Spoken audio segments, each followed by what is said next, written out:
Hi, this is Yahoo. I'm macro option trader. It's Wednesday, August 6th, 2025, 6:34 p.m. Japan time. Let's check today's market in Japan and the US. And Japan first. The Nikkei closed at 40795, up 0.6% from yesterday. Not a big move, but still positive.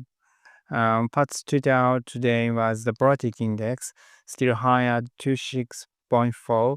On August 4th, it was in the 26 range, dropped to 23 yesterday, and jumped back to 26.4 this morning. A 3-point rise like that makes me wonder what's happening behind the scenes. Nikkei EPS is still weak, around 2456 yen yesterday, and the trend has not improved. Politically, Minister Kazawa went to the US to talk about lowering old tariffs. It turns out Japan and the US still have big differences in what they think was agreed about tariff agreement.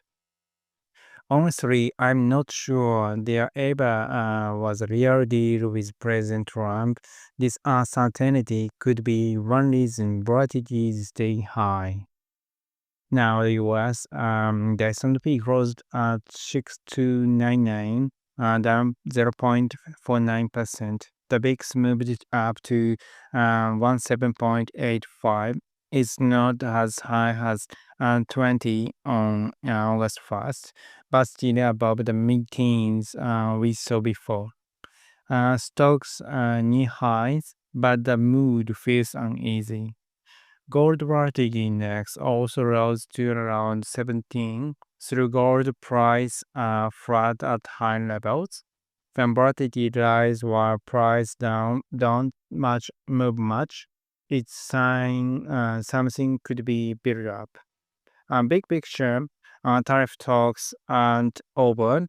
There's still extreme heat, drought, and the water shortage.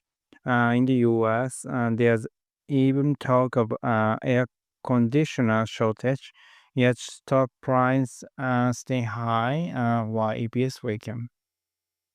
This week, markets fell sharply last Friday after the revised job numbers, then climbed back up from Monday to today, filling the gap. Honestly, it's hard to know what's driving the market right now. With EPS is this week, it's tough to see a strong push to new highs, even with the late cut hopes. On tariffs, I think the main points are things politicians cannot say in public. Under Trump divide economy style, leaders cannot be open, so reading between the lines is part of the game. The big creeping up is still the key things I'm watching. And it's not just markets. Whether it's Ishiba in Japan or Trump in the US, people don't really know what their leaders are thinking.